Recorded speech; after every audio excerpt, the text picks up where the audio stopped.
Virus corona atau COVID-19 adalah virus yang menyerang sistem pernapasan. Penyebarannya pun sangatlah cepat, yaitu melalui cairan yang berasal dari hidung dan mulut saat bersin yang akhirnya melepaskan droplet ke udara bebas.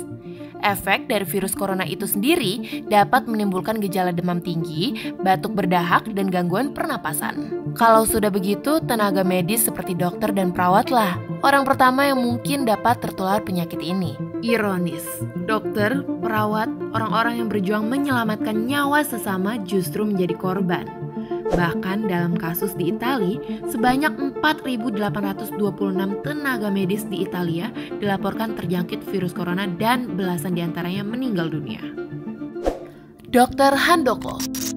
Meskipun begitu, tidak membuat gentar seorang dokter pejuang yang satu ini. Meski sudah berusia senja, Dr. Handoko yang merupakan dokter spesialis penyakit paru masih tetap turun ke lapangan membantu tim medis menangani penderita corona. Meskipun usianya yang sudah mencapai 80 tahun, usia yang rentan terinfeksi virus tersebut. Cerita Dr. Handoko pun telah dibagikan di media sosial hingga hampir 6.000 kali. Semangat terus ya dok, dan kita sebagai generasi muda harus banget mencontoh semangat dan ketulusan beliau dalam menjalankan tanggung jawabnya sebagai seorang dokter. Dr. Li Wenliang. Sosok berjasa selanjutnya ialah Dr. Li Wenliang, seorang dokter yang pertama kali memperingatkan masyarakat Cina akan wabah virus corona ini. Dr. Li yang bekerja di rumah sakit Wuhan menemukan adanya virus jenis baru pada 7 pasiennya.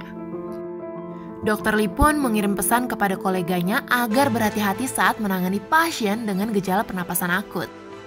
Tidak butuh waktu lama, Dr. Li pun mulai merasakan gejala batuk, demam, dan sesak nafas. Begitu pula orang tuanya. Mereka pun dilarikan ke rumah sakit. Setelah menjalani berbagai tes dan perawatan, Dr. Li pun dinyatakan terinfeksi virus corona dan meninggal dunia pada 7 Februari 2020. Dr. Peng Yinhua. Nyawa Dr. Peng tidak terselamatkan setelah membantu merawat pasien terjangkit virus corona. Sebelumnya, Dr. Peng dan kekasihnya berencana akan menikah saat liburan tahun baru Imlek. Karena jiwa sosial Dr. Peng yang mengutamakan pasien, ia rela menunda pernikahannya demi merawat pasien corona. Bahkan, berlembar-lembar undangan masih tersimpan dalam lacinya. Undangan pernikahan yang belum sempat ia sebarkan.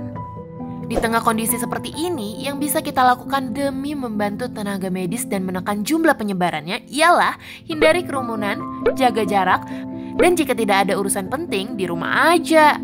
Itu dia informasi mengenai para dokter yang berjasa melawan virus corona.